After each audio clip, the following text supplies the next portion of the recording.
What's that? Long after the last rain had passed, as I was walking home, there it was, around something. As I approached it cautiously, it turned out to be a woman. Are you okay? I couldn't help but rush over and ask, to which she weakly murmured, I'm hungry. With payday still a ways off and my wallet feeling light, I couldn't leave her behind, so I spent my last $4 on a burger for her. It turned out she had no home to return to. So, she was homeless, huh? With nowhere to go, I invited her over to my place. A few days after this incident, I was going to work when my boss, Mr. Johnson, fired me. No matter what I said, he wouldn't listen, and I went home feeling frustrated. When I got there, a black luxury car was parked in front of my house. Why was it here? Wondering, I approached it, and the homeless woman I had helped came out, saying, "You're late," as she emerged. Still not quite grasping the situation, I was more or less forced into the car by her. After this, my life would take a 180-degree turn. My name is John Smith, an old guy whose hobbies include binge-watching dramas and scrolling through social media. My family situation is pretty messed up.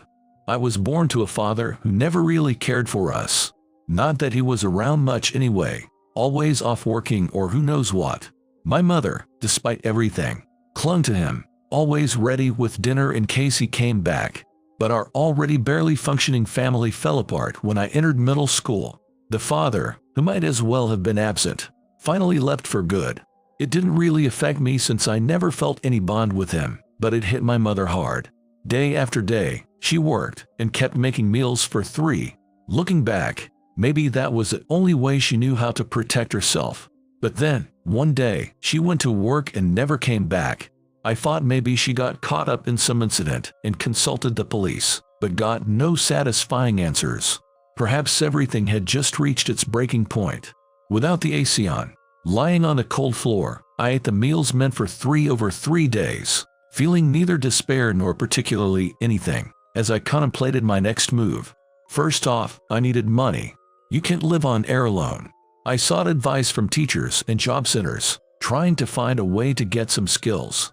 But it seemed no one was willing to take a chance on a kid like me, until one day, a turning point came.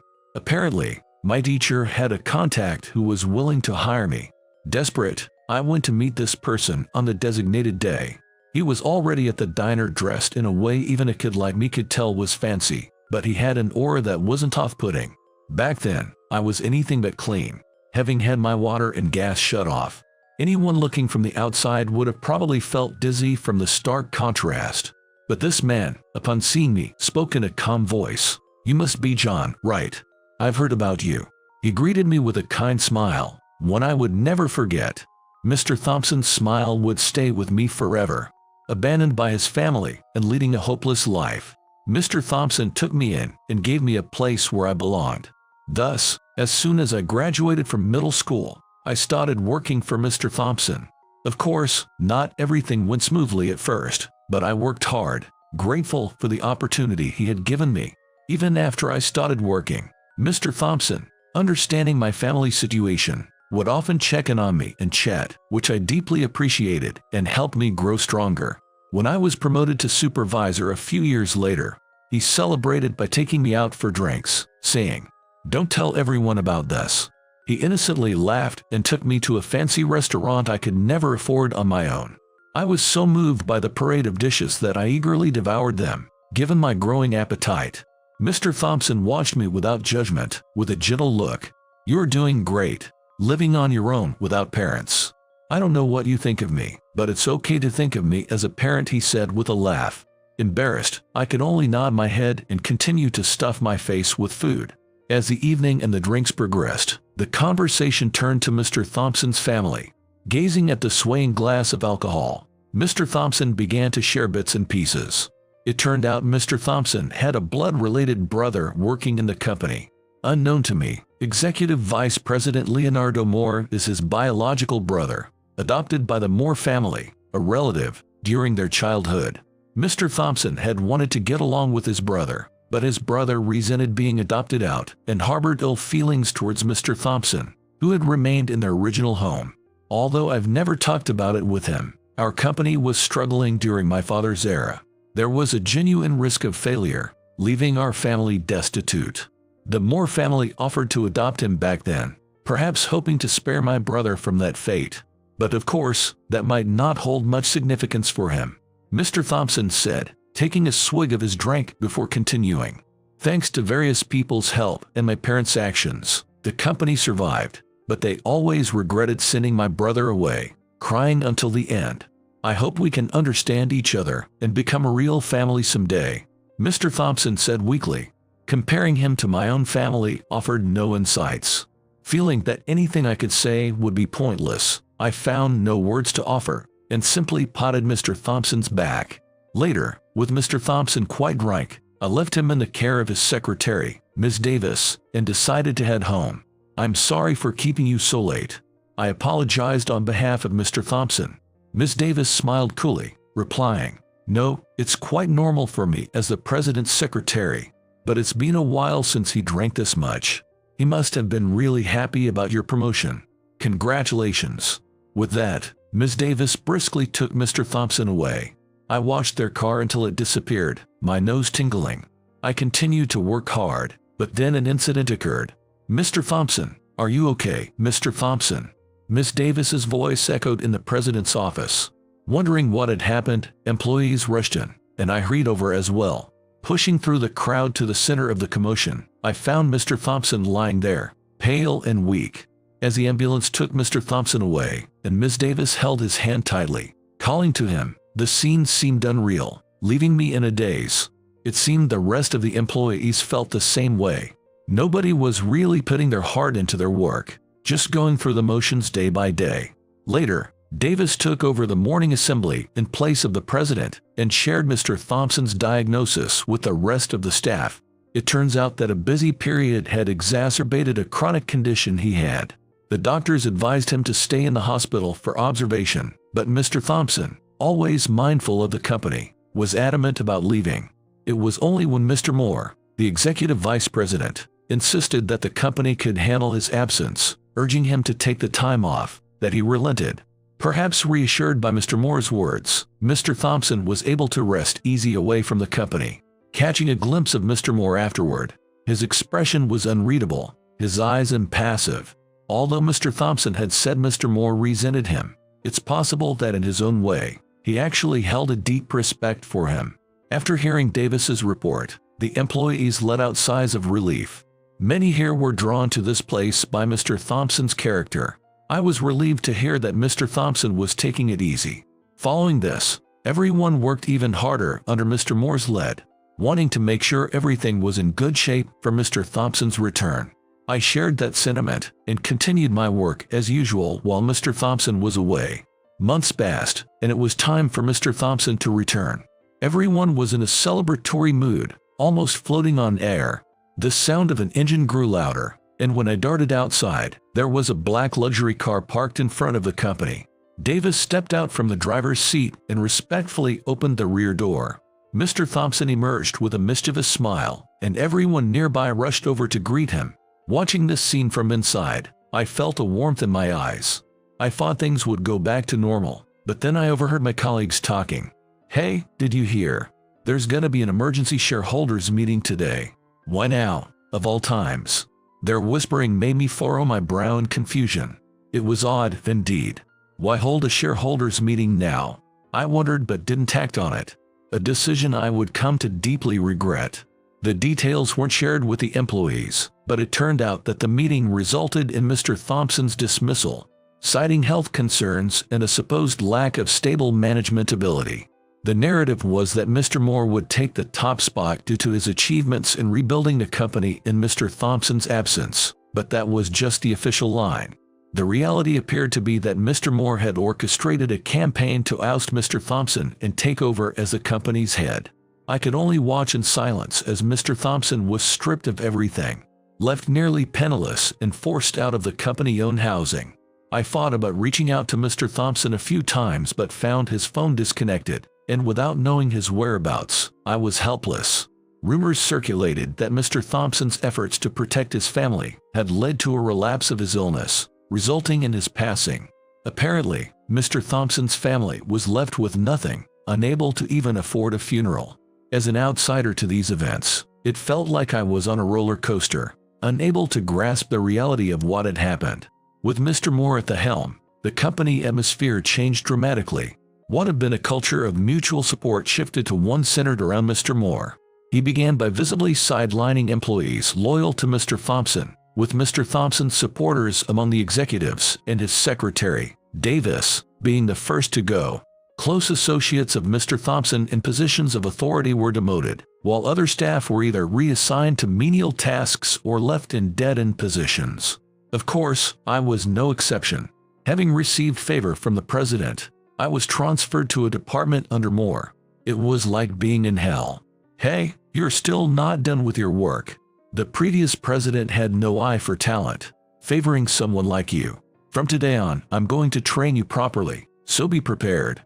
With a hearty laugh, Moore began his harassment, starting with that statement. Every day, he dumped an impossible amount of work on me, ensuring I was stuck doing overtime. Once, I expressed my concerns directly to Moore, saying, "The workload seems manageable. Don't be too lenient. Overtime suggests incompetence. It's not my fault. Stop complaining and finish tasks during regular hours." He sneered in response, offering no solution. Glancing around, everyone averted their eyes, saying nothing. My surroundings had been taken over by Moore's supporters and those who didn't want to end up like me, simply following Moore to avoid trouble.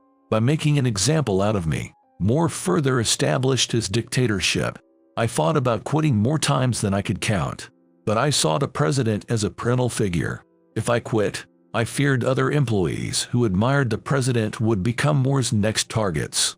With that thought, I couldn't make up my mind and became a shell of a person, just enduring day by day. Then, one day, as I was commuting as usual, Moore approached with his vulgar footsteps. "Hey John, what the hell is this?" Slamming a paper on my desk as if to emphasize his point, Moore raised his eyebrows in an exaggerated display of anger. Lately, I hadn't handled any particularly critical tasks, so with a sigh, I pulled the paper from under Moore's hand to see what it was about. What I found was shocking. "Is this a bill?"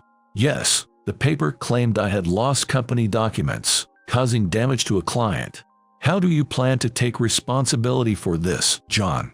Moore grinned as if he had just won a prize. I couldn't stay silent and reflexively retorted, "Wait a minute, I wasn't in charge of this deal. I was only tasked with organizing internal documents. You, who assigned me this task, know that best." But Moore dismissed such concerns, stating, "I don't understand your point. Regardless, there will be consequences. You're getting a pay cut. Ensure it doesn't repeat." Then strutted back to his desk with confidence. Mixed feelings of wanting to retort and a sense of defeat overwhelmed me, and I ended up just hanging my head. That's how I ended up with a significantly reduced salary from an already modest income. Just one more week until payday. Lately, working overtime had become the norm, and walking home by the light of the street lamps had become a daily ritual. Even if there were taxis or trains available, my meager funds wouldn't allow for such luxuries, so I resigned myself to walking. That's when I noticed a figure curled up under a street light. "What's that?" Muttering to myself, I cautiously approached, only to find it was a person. Lying there weakly, with somewhat dirty clothes, was what you'd call a homeless person. "Hey, are you okay?" Normally, I wouldn't dare speak up, but something compelled me to reach out. Slowly lifting her head tucked between her knees, she looked at me with bleary eyes. It was a woman. Her slightly damaged hair and gaunt cheeks seemed painfully vulnerable. "Are you okay?" Asking again, she mumbled something indistinct. Leaning closer, I heard her whisper faintly, "I'm hungry." I rushed to the nearest fast food store and bought her a burger. Returning to her, I offered, "Here, please eat this if you like." Suddenly energized, the woman devoured the burger with fervor. "Thank you so much." After finishing the burger, she patted her stomach contentedly.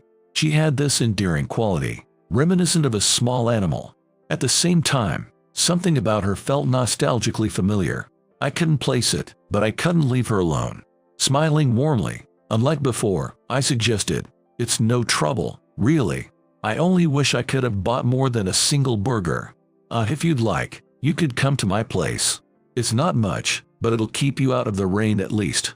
The woman blinked in surprise, frowning slightly. Worried I might have given a wrong impression, I quickly added, No, I don't have any ulterior motives. The weather forecast mentioned it's going to rain tonight, so I thought, if you're okay with it. As I fumbled for words, her expression softened. Well, if it's you, I think it'll be okay. Would that be all right? Her smile left me at a loss for words again. Well, it was okay, but depending on whether this trust came from the burger or seen through my pathetic state, my feelings could vary significantly. But I chose not to dwell on that. Together, we trudged back to my rundown apartment. My previous apartment was a bit nicer, but I couldn't afford the rent anymore, so I moved here. Well, it turned out to be a blessing in disguise since it's closer to work, which is great for someone like me who often misses the last train due to overtime. May I come in? As I opened the poorly fitted door, she hesitantly followed behind me. Sorry, there's not much here. Just find a spot to sit anywhere, I said, pouring water into a rugged cup for myself. We had walked a fair distance, so she must be tired too. I offered the cup to her as she looked around curiously. Thank you for everything, she said, taking a sip and smiling, evidently thirsty. Thank you for everything. My name's Madeline. She introduced herself, radiating a certain innocence. She must be younger than me, and there was something nostalgically familiar about her smile. Sorry, but have we met somewhere before? I blurted out, immediately feeling embarrassed for sounding like I was hitting on her. What was an old guy like me thinking? But Madeline just shook her head gently, saying, No, without any sign of offense. Soon, the sound of rain pounding against the window filled the room. It seemed the rain had started to pour. Relieved that I hadn't left her outside, I couldn't help but wonder what would happen next. What if she leaves tomorrow and ends up curled up somewhere like before? In rain like this, she wouldn't stand a chance, and despite this country's reputation for safety, dangers lurk everywhere. I'd curse myself for life if something happened to her. I said to Madeline, if you need a place to stay, you're welcome here. I'm often busy with work and return home late, so it's almost like living alone. Her face lit up for a moment before she frowned, hesitating. I appreciate it, but I don't want to intrude on your life, and besides. She glanced briefly at my room's worn walls, clearly seeing through my financial situation. But I wasn't about to back down, even if I'm a guy who's practically broke. But it's dangerous for a woman to be out alone, especially after what happened today. Plus, I'm just short on cash this week. Payday's next week, so it'll be fine, I assured her, and she laughed softly. Then, may I take you up on your offer? I nodded emphatically. That's how our cohabitation started. But on the first night, I came home late due to work. Expecting her to be asleep, I was surprised to see the light on in my apartment. Rushing inside, I was greeted by the warm smell of food. She had cooked dinner waiting for my return. Aren't you going to bed? Despite the clock hand having long past midnight, she sat there formally. Sorry, I wanted to eat together. Her shy smile spread a warmth in my heart. Thank you, I said, quickly washing my hands. From then on, we had meals together every day. Madeline would always wait for my return, no matter how late, prompting me to hurry home more often. One day, as we were eating, Madeline casually asked, Why do you come home so late, John? There wasn't really anything to hide, so I told her about my current situation and more. She got visibly upset, raising her voice. What's with that guy? That's terrible. A loud bang from the next room made me quickly cover her mouth to silence her. Muffled, Madeline gestured that it was okay, and trusting her, I removed my hand. But honestly, more is awful. Feel free to bring your work home. I'm here, so I can lend a hand. Her calm offer caught me off guard. The next day, I actually brought work home, and she helped out, doing a great job. It seemed she felt bad about not doing anything while staying with me, so it worked out well. Thanks to having time to rest at home, I gradually started regaining my energy. Hey, John, take care of this. Understood. Madeline's support helped me start keeping up with Moore's unreasonable demands. It was a good reminder that the basics for humans are food and sleep. My work speed increased, making the others anxious and, ironically, revitalizing the department. Moore, the creator of this environment, appeared annoyed by others' admiration for me, but I no longer took his sarcasm seriously. Then, one day, Moore began to act noticeably nicer. Sorry, John, could you handle this? The department was shocked at his change of tone. From throwing documents on my desk with a laugh to speaking as gently as a child. Everyone was so startled. Some spat out their coffee, and one person even started crying after shredding the wrong documents. It's rare for someone to cause such chaos just by being nice, but that was the impact. I expected a dreadful task, but was relieved to find it was just organizing documents. Though a bit creepy, it was far better than the unreasonable tasks he used to assign. Understood, I replied and went back to my desk to resume work. Then, Moore approached. We have a vacancy in finance I need help with. It's not your field, but could you assist? Looking at the documents, it seemed like a straightforward task of tallying voucher data as per the manual. Moore, seeming apologetic, had asked for this favor, but handing it over just before I left was so typical of him. I thought, so I'm getting burdened with extra tasks, but I suppose that's the cost of no longer enduring his coaxing tone. I agreed and stuffed the documents into my bag to take home. When I got home, Madeline had prepared dinner. It looked like hamburgers for tonight. Did you get saddled with more work today? Madeline asked with a puzzled look, so I told her about the day's work and the peculiar situation with Moore. Madeline's eyes widened in surprise, as if they might overflow with emotion. I wonder if something good happened to Mr. Moore for him to act like that. I could only respond with a wry smile to her optimistic speculation. Before leaving, I showed Madeline the work Moore had dumped on me. Her smile vanished instantly, and she fell silent for a moment, contemplating the task. Feeling a chill down my spine at her sudden change, Madeline quickly switched back to her cheerful self. I'm actually good at this kind of thing. Let me help. But really, I can't let you do that. It's my responsibility. I protested, feeling it would be unfair to accept her help. Despite my gentle refusal, she was adamant. It's better if one person does it to avoid mistakes. I'll do it. You must be tired, John. Just go to bed for today. Seeing her insist so firmly, I sighed. Living with Madeline had shown me she had a strong will. Once she made up her mind, it was hard to convince her otherwise. Arguing further might only lead to conflict. The task didn't seem too difficult, so perhaps it was okay to let her handle it. Okay then, I'll leave it to you. I conceded and decided to go to bed early. Peeking at Madeline from my futon, she was once again focused on the documents with the intensity of a predator eyeing its prey. The next morning, I submitted the work Madeline had helped with to Moore. Thank you, you did a good job, he said, with a meaningful smile, seemingly satisfied. Feeling a shiver run up my spine at his reaction, I simply replied, no problem, glad to help.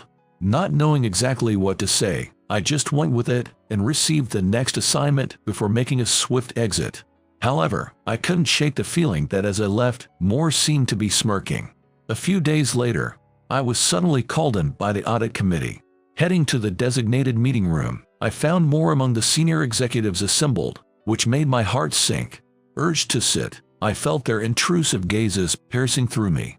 The room was enveloped in a silence so profound that even the ticking of the clock seemed loud, but it was broken by one man. Are you John?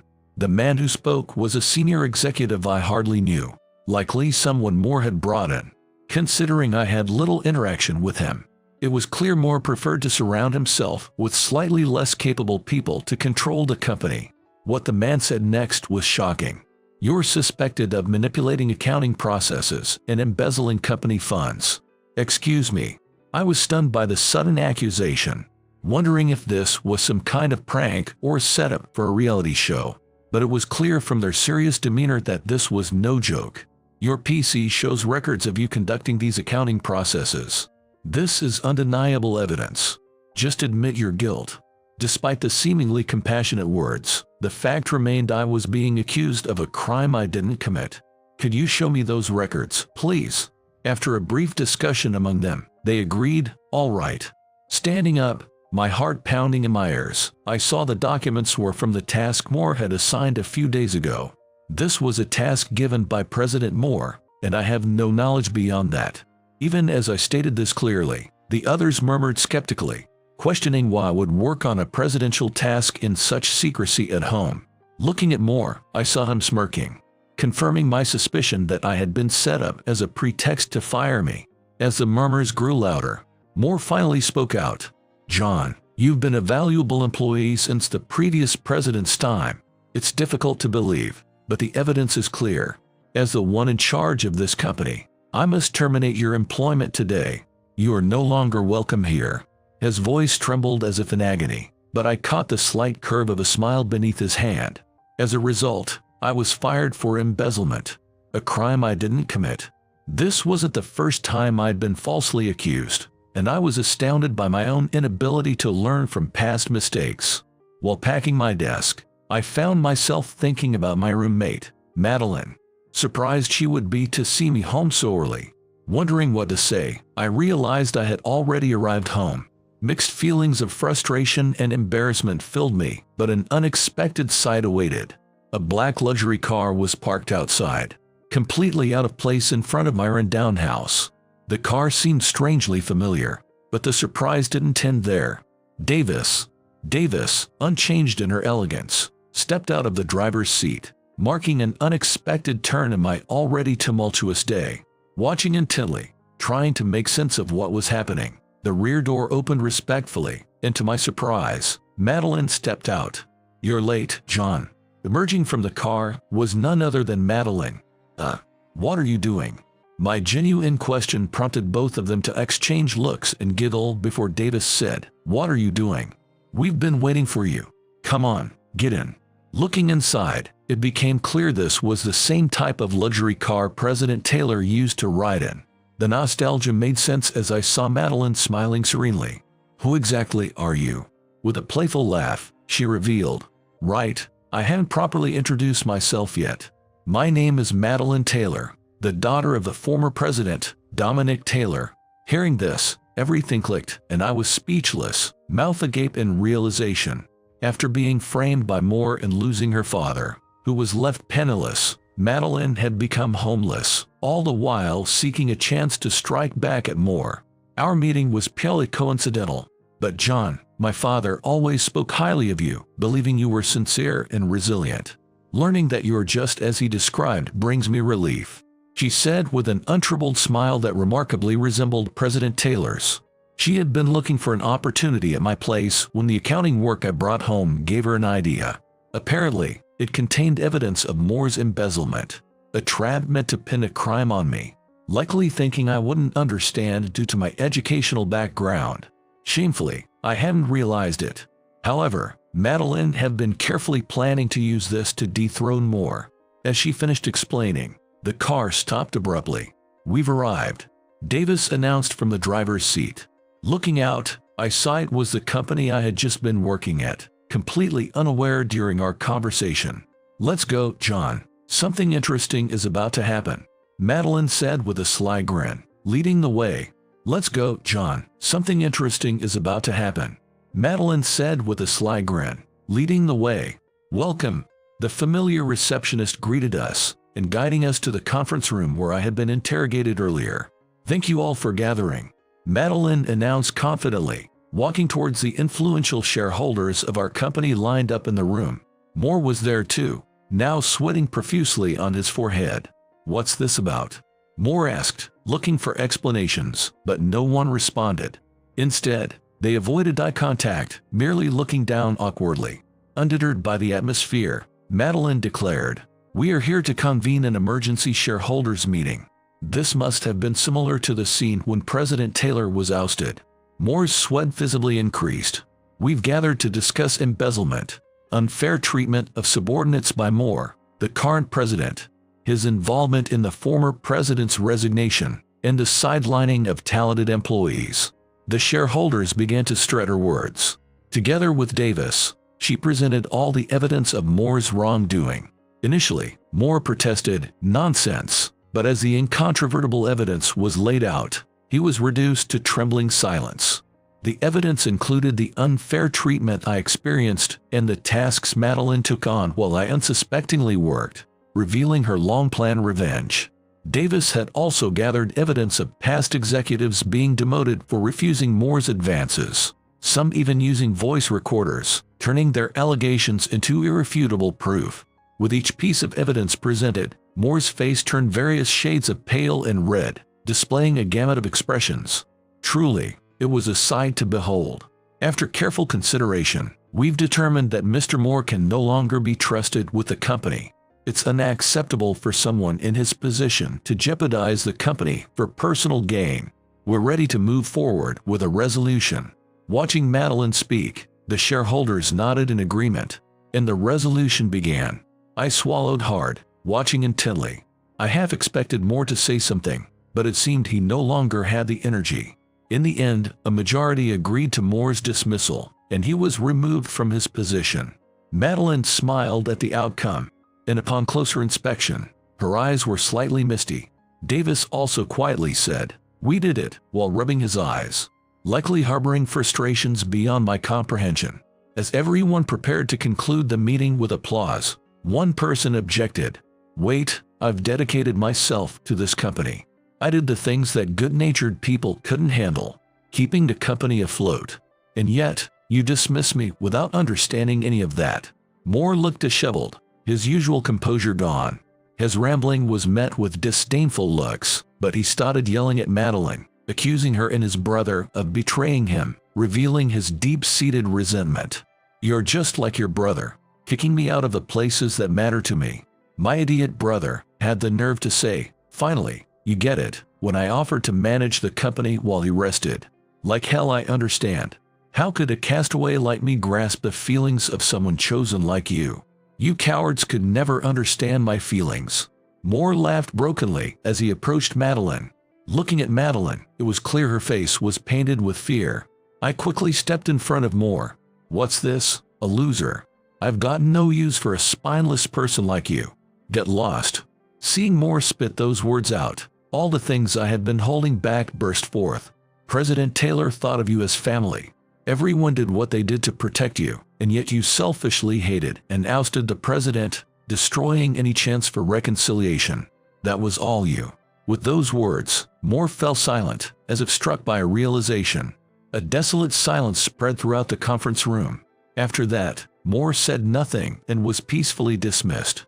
It turned out to be Moore who was kicked out of the company. After everything settled down, Madeline and I visited President Taylor's grave. "It's been a while, President Taylor." I cleaned the grave meticulously, as if to make up for the time we couldn't meet. We joined hands in front of the clean grave. "Dad, maybe you didn't wish for this, but we've avenged you." Madeline's face was bright and clear. Then, turning to face me, she said, "I couldn't have come to greet my father without you. Thanks to you, we've taken our revenge. Thank you so much," with a smile blooming like flowers. Looking at her, I couldn't help but feel bashful. All I could do was watch, but thinking back, perhaps I had inadvertently helped Madeline in the same way I needed help before meeting the president, which would also serve as a way to repay the president. "I'm the one who's been saved by you, time and again," I answered with a smile. The wind caressed our heads, tickling us as if we were being praised by the president himself. Afterward, the president's position was inherited by Madeline. Davis returned to the company, breaking down Moore's dictatorial regime, calling back the original executives, and restoring the unfairly treated employees to their positions. Thanks to Madeline, my dismissal was also revoked, and at her request, I, a veteran, helped with the company's reform.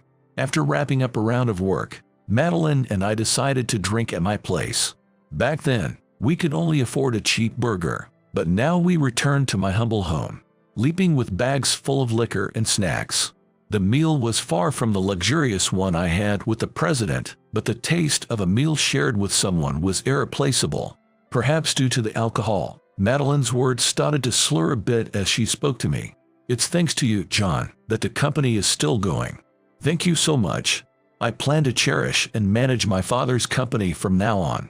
And I want you to continue supporting me."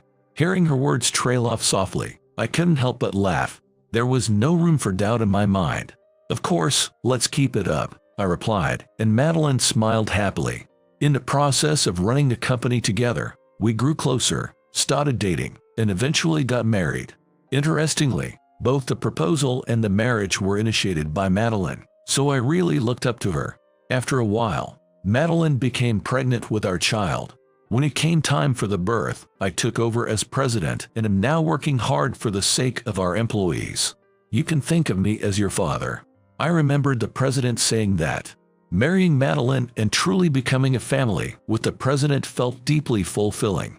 I was saved by the president's attitude of treasuring employees like family. Inspired by him, I vow to cherish not only the employees, but also Madeline and our child.